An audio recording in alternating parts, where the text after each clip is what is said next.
to the Harvest series podcast, where we explore ideas to nourish the soul and inspire bold action. As we prepare for the season 9 of the Harvest series summit in Kaplanskaya on the southwestern Asian coast of Turkey, themed around courage, we're delighted to bring you this special virtual series. Our guest today is Robert Edward Grant. Robert is a modern polymath, a mathematician, inventor, author, entrepreneur, and musician.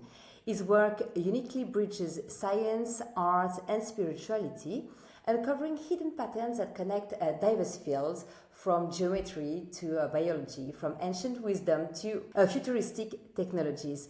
In today's conversation, we'll explore Robert's unique journey, his passion for the sacred geometry, and his admiration for Leonardo da Vinci. And of course, we'll end up discussing courage, the theme of this season. Let's dive in. Hello, Robert. Hi. Hello, thank you for being with us on this virtual episode of the Harvest series podcast. First, for those who may not know you yet, how would you describe your mission and the journey that has brought you here today? Well, I guess it's just been life. You know, I tend to do the things I love to do and and then share them with people. So my interests are vast. They're very broad. I do a lot of work in mathematics and geometry and biology and chemistry and physics. I spent most of my career in healthcare. One of my passions was to try to help to change the healthcare industry, which I think is not necessarily the best right now. I think it could definitely be a lot better. So I've spent the bulk of my career trying to work on those things.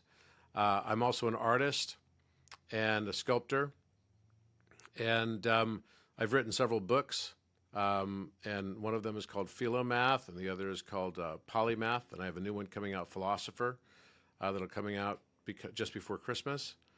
And I've had a very exciting and interesting life and career that was really about me pursuing lots of different things. And in particular, most recently, a lot of work related to mysticism and esotericism and Egypt. You've often been called a polymath. What does it mean for you, this term? You know, polymath is something I think is often misunderstood because, you know, mathematics is the study of quantity, the science of quantity. But actually, before the time of Aristotle, it was known as the language of all learning. So it was only at the time of Aristotle, after Plato, that the definition of mathematics was narrowed to the study of quantity.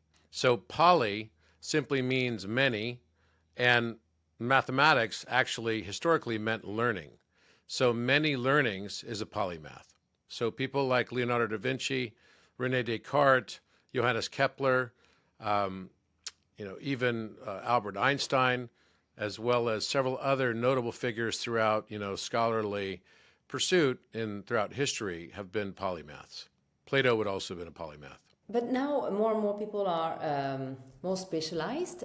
So do you feel it's more and more rare to be a polymath, or and how long are your days? How do you deal with time for doing so many things? Yeah, indeed it is. It's definitely rare to be a polymath.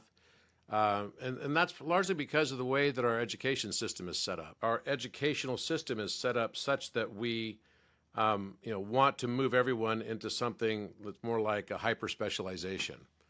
And hyper-specialization is a challenge from the standpoint of polymathy because, we tend to look at all of the disciplines as being entirely separate, but actually they're not at all. For example, I tend to think of applied philosophy as mathematics, and applied mathematics becomes geometry, and applied geometry is physics, and applied physics is chemistry, and applied chemistry is biology, and applied biology is sociology, and applied sociology applied biology is psychology, and applied psychology is sociology, and applied sociology is back to philosophy, and applied philosophy is back to mathematics. So all of these things are actually interconnected, and we've artificially separated them. And I think that has been to the detriment of society to a very large extent. And do you have an example of something you discovered or you found or you understood because you had studied many disciplines and that maybe you wouldn't get if you were too specialized? Yeah, that's right. That's exactly right. If I had been too specialized, I would have missed a lot of these things. And in particular, cryptography is an area that I'm highly interested in. And I do a lot of work decrypting the works of Leonardo da Vinci and other Renaissance scholars. And I could say that had I not kept a very broad basis of my study, I would have never been able to decrypt a lot of the things that I have decrypted because these polymaths encrypted it in their polymathic way. And they required people that were going to be able to decrypt it to have already, understood fully the quadrivium, which is the study of arithmetic, which is number in itself, the study of geometry, which is number in space, the study of music, which is number in time, and the study of cosmology, which is number in space and time. Are you connected to people who are polymath like you, or do you feel unique in your own kind nowadays? I am connected to some people that I would say are in the realm of polymathic. And, I've worked with a number of them over the years. But I think it's not something you can just kind of pursue, starting next year and then become a polymath within a year or two. It's literally the old way of getting a PhD, which was Doctor of Philosophy. A philosopher is the designation of a polymath. So philosophy is not something that you can study as rhetoric from an ancient sense. Philosophical is something you become by becoming a polymath. And did you ever take the decision you would be a polymath, or you would keep studying many things at the same time, or keep your eyes open? Or and when did it start for you to be so open-minded? Was it at childhood or a teenager or later? Was there something in your childhood that trained you to be, or that encouraged you to be so open-minded to many disciplines? I would say that it was kind of just the way I always was right from the very beginning. I always wanted to be open-minded. I always felt like I could learn something from every single person I met, whether it be people I meet randomly on the street of, different places I had been to. And I've traveled a lot. I've been to over 140 countries. And I've lived in 9 different countries. And I learned languages in each of those countries as well. I learned to speak 8 languages. So that really helped because, each way you learn a new language, you have new neural pathways, and each of those language is close to the seat of geometry. And if you look at the brain anatomy is tied to this as well. So I was a musician growing up, and as a musician, the right temporal lobe, right around here, is where we process music. But the place where we process mathematics is right here. It's the exact opposite. So this is why the masculine brain is the left brain, which is this side, and the right brain is the feminine brain. And if you think about it, it's tied to why, the feminine brain is more oriented around listening, and probably a lot of women feel like men don't listen to them as well. And it's a generalization, but it's largely got some truth to it. And then on the other way, men tend to be very visual. And it's because they're looking at abstract forms like mathematics, and that's where they're more dominant on this side. But where the two meet in the center is actually geometry and language. So geometry is the sound, it's basically geometry is the music we experience with our eyes. And music is the geometry we experience with our ears. We could think of it like that. The abstract form underlying all of it would be the masculine form of it, which is the source code of it, the mathematics of it, which is based on mathematical interval. And all of music is absolutely mathematical. It's based on frequency and interval. So you could often think that, the relationship between math and music is fragile at best, but actually it's entirely incumbent. It's intrinsic. You cannot separate the two. And I can see, I think in children, when the children who are good at music are usually good in math, no? Or reciprocal? Yes, and if you're good in math and music, they say you're good in language. Yeah, good in language too. Yeah, exactly. And would you say like you must be like a hard worker? Do you have like working capacity superior to average? You know, I don't know other people's working capacity so well, except for the people that I've worked with very directly. I definitely put out a lot more output than I think a lot of people would, but I think that's also a characteristic of a polymath. A characteristic of a polymath is that they're very prolific. They tend to create a lot. They tend to do a lot of artwork. They tend to publish a lot. And you know what they're doing is connecting dots across very disparate fields and finding novel solutions because they've been able to apply solutions from one field into another.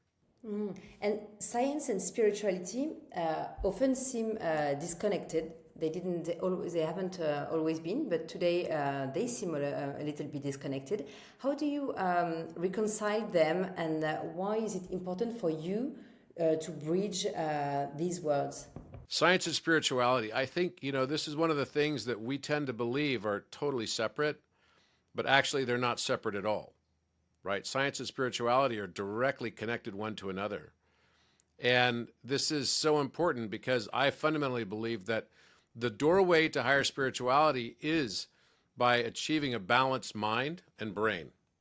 And once you have a balanced mind and brain, then all of a sudden you have access to information in a field of information, because I don't believe our brains are actually hard drive storage units as much as they are more like radio receivers. Radio receivers that your tuning dial to tune in the radio frequency you want to basically tune into is based on your emotional state and your heart. So I think that's the real story within, is that in order to get to the higher states of consciousness, you have to also have a balanced brain like an antenna. And in order to balance the brain, you know, as an athlete, you can't work out one side of your brain. If you worked out only one side of your body as an athlete, you wouldn't be a very good athlete. The balance is what makes it successful for you. And so, you know, by the same token, in order to balance the antenna of the brain, you have to be able to understand and not have hypertrophy on one side and atrophy on the other. So this becomes a really important aspect. And by the same token, to get into the next level of spirituality, then the two basically work off of each other. As you raise your consciousness and your antenna becomes stronger and stronger and more effective, then what happens is you end up getting access to more and more information in a field. And that field is this radio tuning that tunes in. This is why the phenomenon happens so often where two people that have the same invention of thought actually have never met before, but they get it on the same day, and they file patents on it virtually the same day as well. Because it's a radio frequency. And as such, the only way I believe to go into higher states of understanding of science and math is through this balance that requires a spiritual bent. This is why all of the polymaths throughout history, every one of them, were spiritualists. You're talking about polymath in history. I can really think of Leonardo da Vinci. Is he someone inspiring you, and what's inspiring you in him today? Well, I mean, I just got done decrypting another one of his things just before getting on this call with you, and it's so complex. It's like mind-boggling. It's complex, but it's also simple in its principle. It's a genius encryption. I found that the three most important, you know, pieces of art by Leonardo da Vinci are all overlays on top of each other. So the Vitruvian Man, Yeah. which has a prominent square and circle in it. Okay. The Mona so that's Lisa. the man with the perfect proportions. Yes. The Mona Lisa. Yeah. The Mona Lisa, right? As well as the Last Supper painting. All three overlay perfectly on top of each other in order to reveal an important piece of esoteric wisdom and knowledge. And it's mind-boggling. It's absolutely mind-boggling. And this is like so beautiful and yet so simple. And I could probably show you some of it if you're interested Yes. to see it. Which piece of knowledge does it show? He's basically encrypted the Great Pyramid inside of his paintings. He spent 3 years in Egypt, like all the other polymaths. They all go to Egypt as well. He spent 3 years in Egypt from 1483 until 1487, over 3 years. And basically, he worked for the Sultan of Cairo, a fellow by the name of Sultan Qaitbay. And each of these, are basically important encryptions. And the first of these I found was related to Mona Lisa, and the Mona Lisa and related to the Vitruvian Man. How long have you been working on this, trying to superpose This pictures? one, Yes. about 5 years. Okay, and you just had the results. Yep, I've just had the results, so you'll be the first to see it, actually. Wow. And And how do you start? it's intuition, first of all. There's a great deal of it that's intuition. So I'll just show you some pictures, and I'll pull it up here for you. You have not seen this, I guarantee it, on Da Vinci Code. I love the book, by the way. So you notice here, there's something really interesting that you see what looks like a shackle right here hanging out. What is this thing? Do you see it? This black mark. Okay, yeah. Okay. And right here, it's more prominent, and there's also a hook behind her neck. Mm-hmm. Do you see it? Yes, yeah, yeah. Notice also that there are two winding, there's a river here that becomes land, and there's a road here that becomes water. Okay, yeah. Okay. Now, that's by itself interesting, but I'm going to show you now the Vitruvian Man. So just remember that. Now notice that Yeah, on the the black same thing. side, now this is interesting because I'd already decrypted this some time ago. If you look closely, Da Vinci did everything in backwards mirrored text. Notice the 1/14th right here. He cut his man into 14 parts. And that's a really important reference that's related to Egypt, because the Orion, which is actually Osiris, the Egyptian god Osiris, is cut into 14 parts by his brother Set. Oh, okay. And the places he has cut them, he cut his brother, it was at the wrist, at the elbow, at the shoulder, at the chest, at the throat, at the groin, at the knee, in the exact same places. Okay. Okay, so this is somehow related. The reason why they look different, one eye is very dilated, the other pupil is very much constricted. Yes. This eye is looking at the moon and has darkness around it. This eye is looking at the sun. It's Okay. the left eye of Horus and the right eye of Ra. Now also, there's a bull hidden right over his throat. Do you see the horns of the bull right here? Yes, yeah. Here's yeah. the head. Here's the Okay. two eyes of a bull. A bull head. Okay. Okay. This represents the Apis bull. The Apis bull is the symbol of Osiris, because the Orion constellation falls within the Taurus constellation in the sky, within the degrees of Taurus. It's the last week of Taurus. Okay? Now also, you'll notice that he has very strange abs. I mean, I know some people with some cut abs, but I've never seen diamonds cut in the abs. And this one's larger, this one's, large, and this one's smaller. This is Orion's belt, the belt stars of Orion. Oh, okay. And they're actually showing the pyramids from the top, shaped like diamonds. Wow. Okay. Interesting, So is it right? the first time? Yeah. Okay.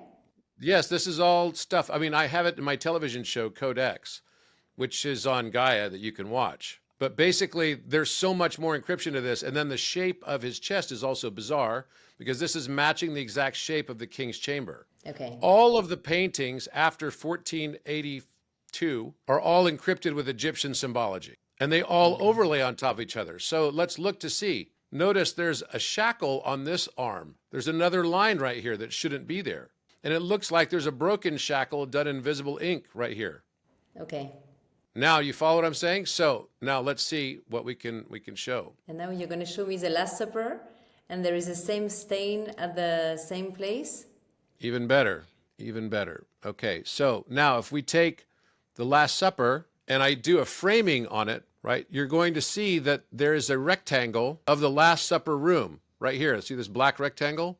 Yes. Okay, and then I place a Merkaba inside of it. right, which fits perfectly on this. And then you're going to see that the Vitruvian Man lines up exactly over his solar plexus, right? Just by placing the Vitruvian Man circle, this is the Vitruvian Man circle, into the Last Supper rectangle, right, as it's inscribed, then you'll see something basically gets revealed. And so what's happening here is that in the center, you see Jesus ends up getting framed by this triangle. This is an Eye of Ra on the back wall of the Last Supper painting. And in addition, and I'll show you this other video, but basically when I place the Mona Lisa on top of Vitruvian Man, right, and just simply place the exact width of Mona Lisa into the square of the Vitruvian Man, then the wrist fits perfectly into the shackle. Okay, so what's your interpretation? Yes, the interpretation is basically telling us that there's a relationship between the three paintings, and is trying to tell us as well something relative to, this whole idea of the room itself of the Last Supper. The Last Supper painting I've already identified is actually a view of the King's Chamber itself, of the Great Pyramid. Okay. It's like a map of the King's Chamber in the Great Pyramid, which is already the most mysterious room on planet Earth, right? It's literally the most mysterious room on planet Earth. And I'll show you that. And it's the most studied room. It's literally the most important architecture that we have, that's had the most review and most scrutiny applied to it. And so basically what I've found is that each of these is pointing one to another and giving us an esoteric meaning. And even the distance, on the Last Supper painting, for example, between, so we look at this. So it's not an equilateral triangle like it is described on the Da Vinci Code. It's actually the exact pyramid slope angle of 51.85 degrees, right in between Mary Magdalene and Jesus. Okay. Do you follow what I'm saying? Yes. And it's not just that either. It's also in the Salvator Mundi painting. This is also giving us exactly relationship of Orion. Look, this is the pyramid in his hand. You see the line of the pyramid here? It's basically a pyramid in the background, and these are the top 3 stars of Orion. What do you think was the intention of Da Vinci when he did this? He's telling us something about the purpose of mankind and what basically we're all learning right now. He's telling us something about like a hero's journey, and he's hidden and encrypted all of this into his works. And it's all esoteric, and it's all about Rosicrucianism and Freemasonry. And all of it is telling us kind of a different story about what the history of mankind actually is. And I think it's really super fascinating because you find these encryptions all over the place, and it's all pushing back to the Great Pyramid. Like literally all of it. And you think it says like something universal? Yes, I think it says something universal for us. I believe that it is fundamental to who we are and what we're about. And I think that, we've already made a lot of discoveries on this. For example, we found a bull and a cow in the wall on the Last Supper painting on the right side, and we found the same bull and cow actually etched into the wall of the Great Pyramid, and no one had ever seen it before. That's the King's Chamber. And it's not just one bull. There's also a cow right here with 2 horns. That's the Hathor. And this is the Apis. But no one had ever seen these etchings on the walls before. We found the exact same spot on the wall on the Last Supper painting has a bull and a cow. But that Da Vinci hadn't seen. Da Vinci had seen it. He went to Okay. Egypt. He went to Egypt, and so he saw it and he encrypted it in his paintings. For example, this is La Belle Fronière right here. You can see here in the La Belle Fronière, look, there's a lion's head behind La Belle Fronière, which is the ironmaker's daughter, but was actually Anne Boleyn. And look, you see here, it's an Eye of Horus right above her head in the background. Yes, okay. And part of a lion man's face with a tongue sticking out of a lion and the nose of a lion right here, one eye here, and the other eye obscured because it's not part of the painting. But this is representing, again, another Eye of Horus relationship. All of this we find hidden inside of his many works. And all of this started from, my first discovery of the Alpha Omega on the rim of the sarcophagus back in 2018. So this is the room itself. Mm-hmm. So the framing of the room is exactly all of this. Kind of mind-blowing, right? Is it like an enigma for you to solve? Oh, absolutely. Where is it going to lead you? It's already led me to the pyramid and what the pyramid's purpose was and what it is and who built it. And what does it mean for us today? For example, each of these, of the apostles represent the 12 zodiac signs. And there's actually, 13 people on here, including Jesus. But there's a missing 1/14th. The 1/14th that I just said. There's also 36 holes in the ceiling that are here in the rafters. And all of the walls are etched in the Great Pyramid. We've discovered them now with all of the 48 constellations of Ptolemy. These constellations are the 12 zodiac and then the 36 decan, which includes Orion. And it matches the Dendera Stela, right, that's at the Louvre now. So it's a planetarium. This room is a planetarium. And the walls have been scrubbed off, so it's harder to find all of the things that were etched into the walls by the builders. But this is, even if you look at the portal that's right here, that's in the same spot as a sarcophagus and the same shape. Yeah. So Da Vinci encrypted all of this, which is like super mind-blowing. Couldn't it be like a coincidence or just inspiration? I don't think so. Because if we look at the back wall and we match up the proportions of the back wall of the King's Chamber on the right side with the wall, right, where the ceiling goes, here, there's an Eye of Ra right above Jesus' head. And you see it has a reptilian or a cat's eye, right, pupil. And in the exact same spot inside the King's Chamber is the remains of an Eye of Ra that starts right here and goes right along here. Can you see that? You see it? Mm-hmm. In the exact same spot. Oh, okay. Yeah, I can see that. Yeah. So why would that be? Why would that be? Okay, wow. If you could ask a question, Robert, to Leonardo da Vinci, what would it be? Gosh, it'd be hard to think of just one because there's so many. Yeah, you can have many. You can have many, one or two. All right, I would ask him, are you the one who put the name Thoth on the east wall of the King's Chamber? Why? Because I think he did. Really? And here's why. Because on the east wall of the King's Chamber, so if we look here on the upper right-hand corner of Vitruvian Man, it says 126.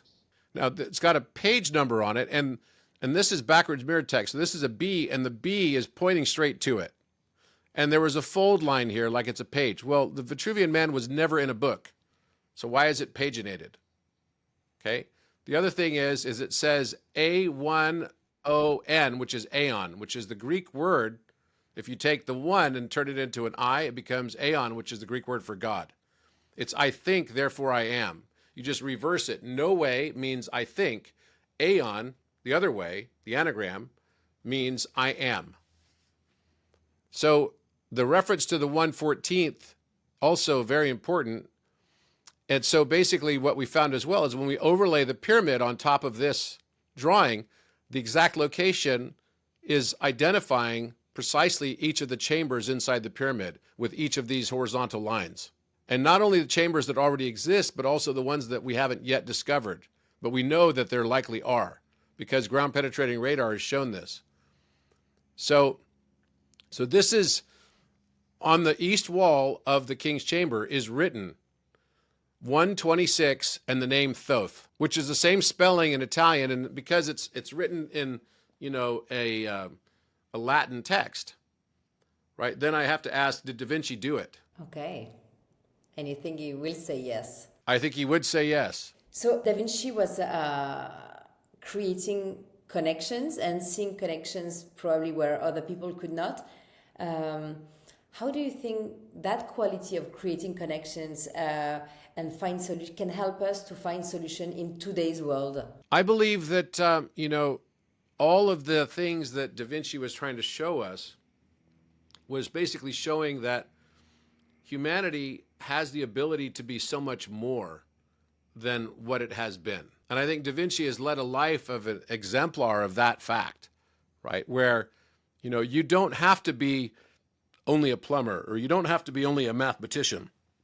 You can actually pursue life for just curiosity and for the love of learning. And that's what philomathy really is, right? It's the love of learning. Yeah, the love of learning. Do you, if you had to give advice about education today, relatively to that, what would it be to make I children would I would like basically more? say that, regardless of what they teach you in school, make sure you supplement your education with a true love of curiosity and a true love of learning. You also said like drawing geometry is bringing us closer to the sacred. Can you explain why you say that? Because I believe that geometry is a QR code for the subconscious mind and that activates us as we start to perceive more and more geometric form. We start to perceive in new ways the world around us. It's like a QR code that activates us fully, and we didn't even know that it was going to activate us. How could normal people try to activate this? I think they just simply start drawing geometry and start following Euclid's elements. I think that's a powerful thing. Or just take one of my courses. And as you start doing it, you expand your consciousness and start to see the world in new ways.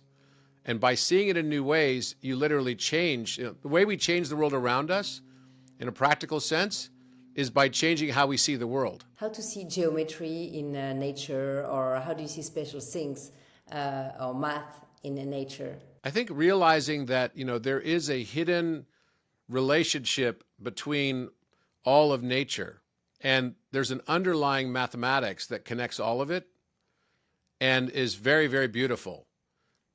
And once we see that, we can see the signature of the creator. And the signature of the creator, we start to realize, I don't believe that, for example, that the signature of the creator is there because there's a guy who made it by himself. I believe the entire universe is probably the divine. And I'm just going to show you this thing right here really quickly, the question I would ask Da Vinci. And you could see on the wall, you see the THOTH. I see So it's some H, yeah. THOTH.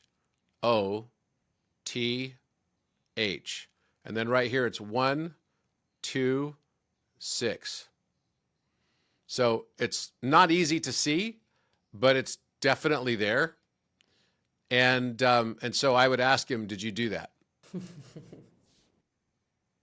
Would you have another question to ask him? If so, why? What's the point?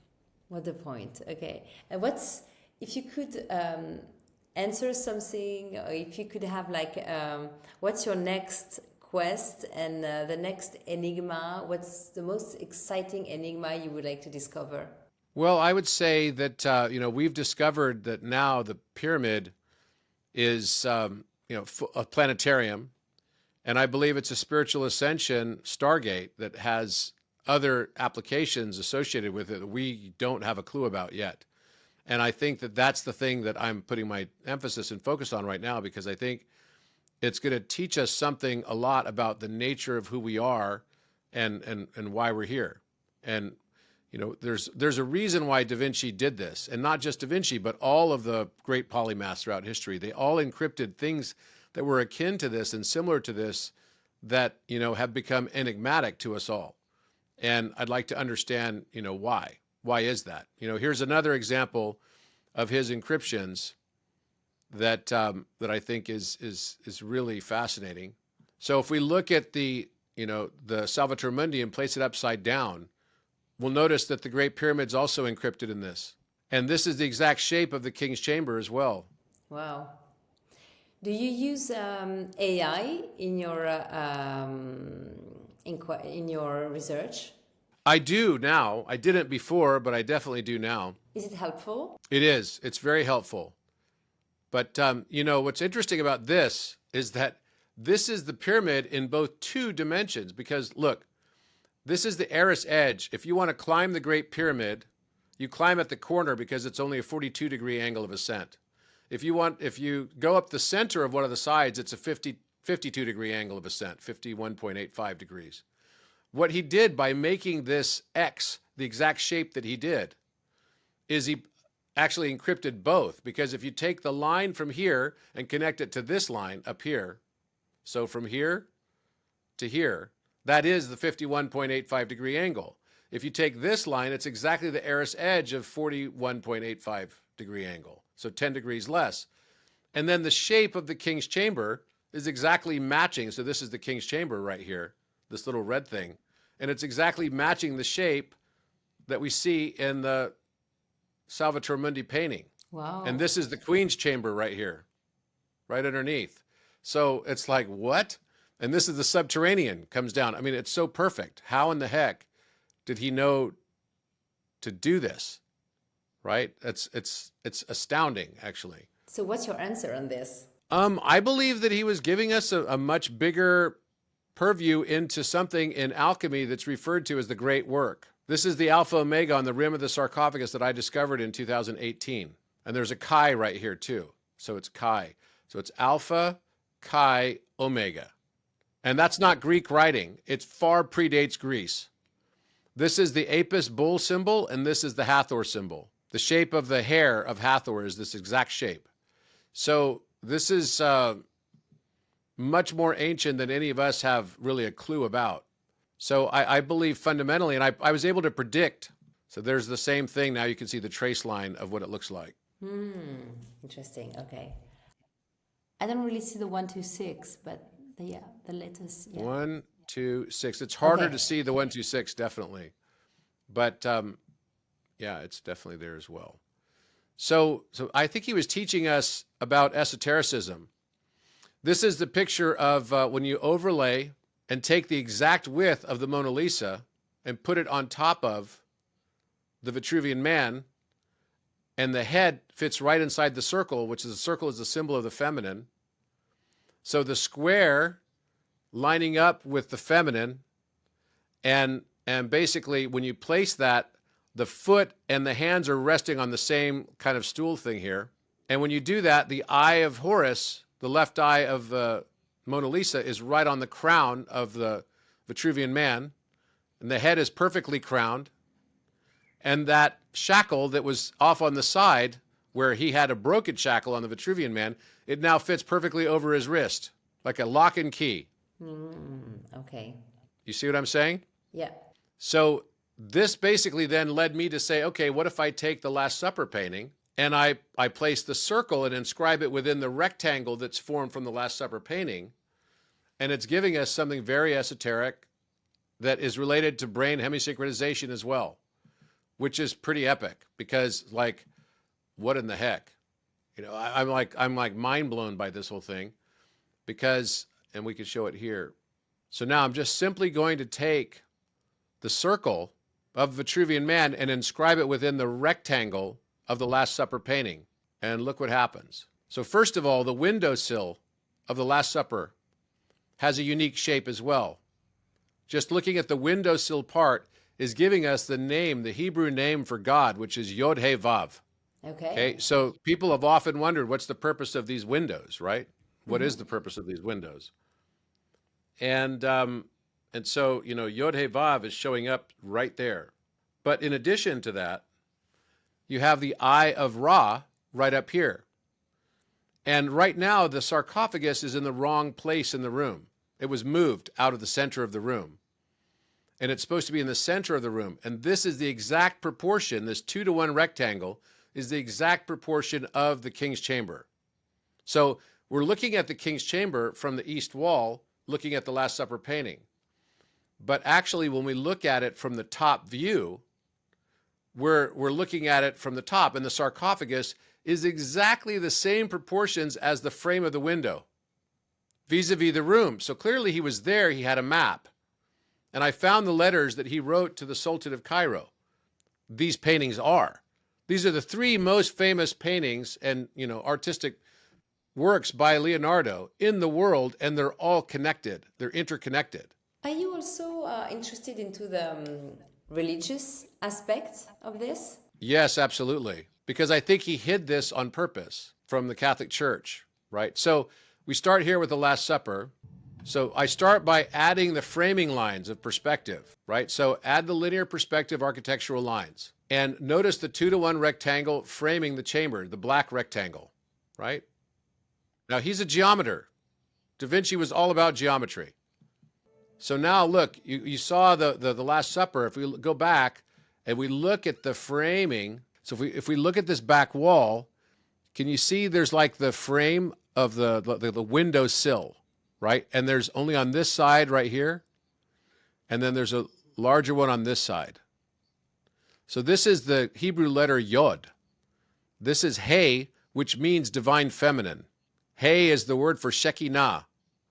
And then this is Vav, and it's just inverted backwards. It's like an anagram or a mirror reflection of itself. And then we could see Peter, which is interesting because Peter's face has Leonardo's face on top of it. That's not actually Peter's face. That's Leonardo da Vinci's face. And he's got his hand down the blouse of Mary Magdalene, and they're sitting, seems like they're conspiring with Judas, who's holding the bag of silver. So yes, I think there's a lot more to this story, a lot more. Here's the sarcophagus, right? Now we keep looking. You guys are seeing this for the very first time. So notice the diagonal orientation lines of the tapestries that are matching this 2-to-1 rectangle of the room. That's exactly the proportion of the king's chamber, which is 20 cubits by 10 cubits. So the window sills forming the Hebrew name of God, Yod He Vav. And the philosopher's stone is the triangle, the square, and the circle, which is fundamental to the way the room is set up. Now inscribe the Vitruvian man, right? The Vitruvian man circle, fitting it perfectly into the 2-to-1 rectangle. Just like I took Mona Lisa and fit it perfectly inside Vitruvian man's square. So notice that there's 2 lines on the wrist. Is there a broken shackle right here that looks like it's kind of hanging down? So like the Vitruvian man escaped from something. And there are 14 cuts that match the 14 cuts of Osiris. So now match the Mona Lisa's width to the Vitruvian man's square. And that shackle right here, why is it there? What is it? Okay, we'll keep going here. Okay, so now basically it goes, when we put these all on top of each other, you see here that the belly button or navel ends up exactly over the Jesus right brain hemisphere, which is the feminine side of the brain. The work of Leonardo da Vinci was all about balancing the left and right brain. We also notice something else. The 3 belt stars of Orion's belt show up exactly on top of the windowsill that is the frame for the sarcophagus in the exact same proportion as the sarcophagus in the center of the room. You see the belt stars right here? Which are also the 3 pyramids looking at it from an aerial view. And so you've also got his, male genitalia there as well, but it's got this lock over the brain, right? It's like a keyhole. Okay, And then the Eye of Ra is sitting right here. This represents the Son of God, and it's right on top of the solar plexus. Interesting. Okay. Okay, and then we see that there's something more to this story, basically telling us that there's something about balancing the masculine and feminine, which is all about the squaring of the circle. How do you balance the masculine and feminine so that you can have access to the right aspect of your brain as a man? Because the right brain is the feminine side. It's the creative spark. It's the darkness. And I think this is what he's basically telling us. And the framing of this is the symbol for the Shekinah, which is the divine feminine. That's the Hebrew letter for this. So all of these things are basically overlaying on top of each other. It's telling us as well that the sarcophagus has to be in the center of the room to be properly activating the room. So what's the final message in the end? Yeah. This is actually the room itself. You'll see it, and it fits perfectly the sarcophagus in the center. And that's the eye of providence right there. So there's the room itself. And the sarcophagus right now is on this side, but it needs to be moved to the center. And you can see the chip in the floor where they pulled it up from because it was moved. So what is this all telling us? I don't know all the answers yet. I can tell you that this is the subject of my television show that has become very popular and called Code X. And, you know, I think that's, you know, where this is going to go next is that How many this is people the are most following exciting you on thing I've ever this? worked on. How many people are following you on this? Are following your adventures? Well, I mean, just to put this in perspective, you know, the actual trailer for this, you know, just the trailer has like 15 million views. So it's not small. No, It's no, definitely not small. So it really passed the ages. I mean, very soon. I was actually going to do a post on it today. Another question for you, Robert. So what's the importance you give to the feminine and the masculine in today's life?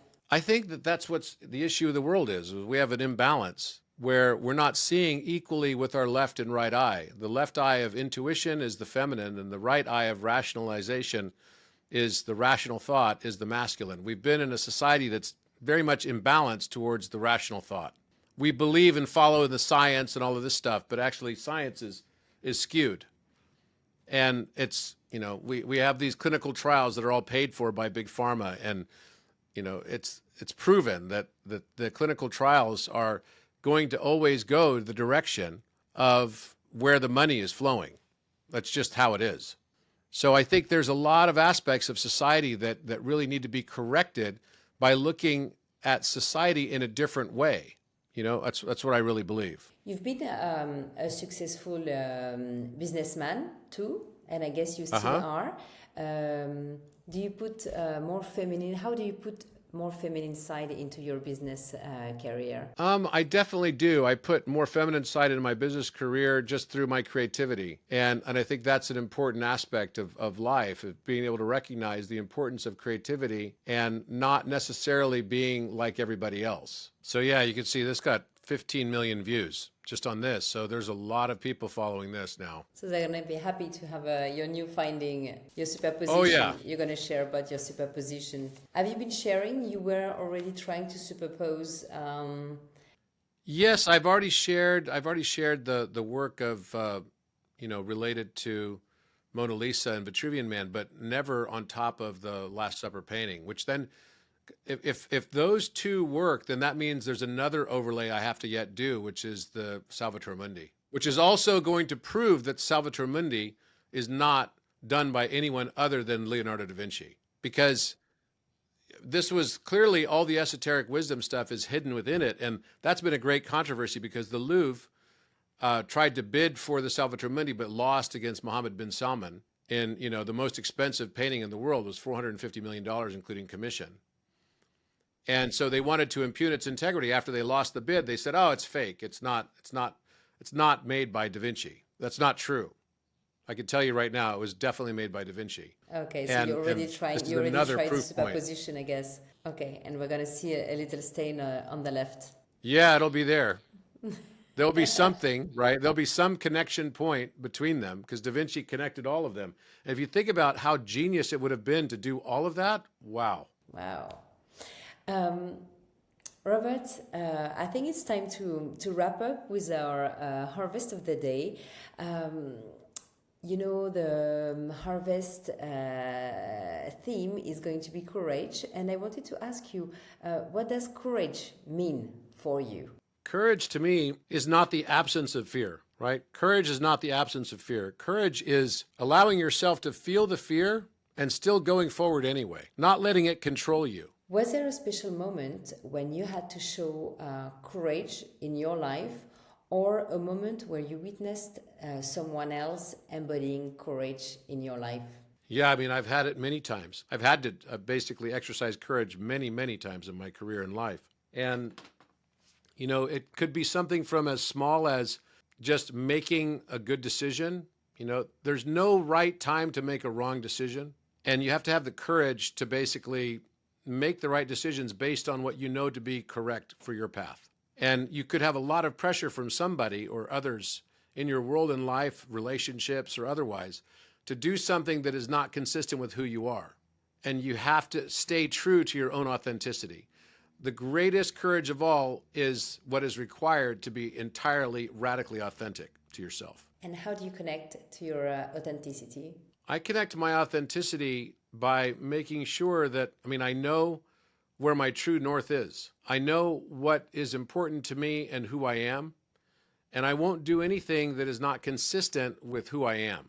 I really believe that one of the big challenges we have in the world is that we often don't speak what we think, and we often don't express what we feel.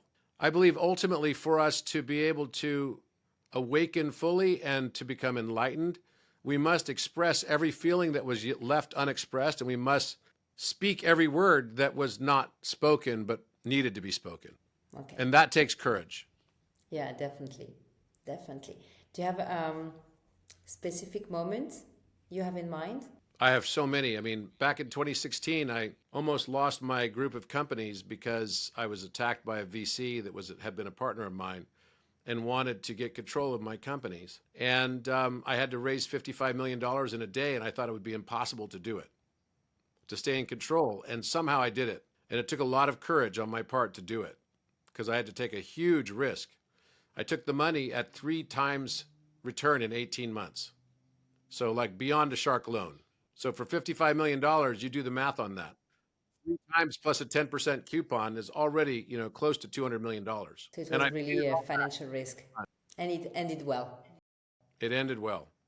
But it was a nightmare. I'm not going to lie. And it took a lot of risk and courage on my part to do it.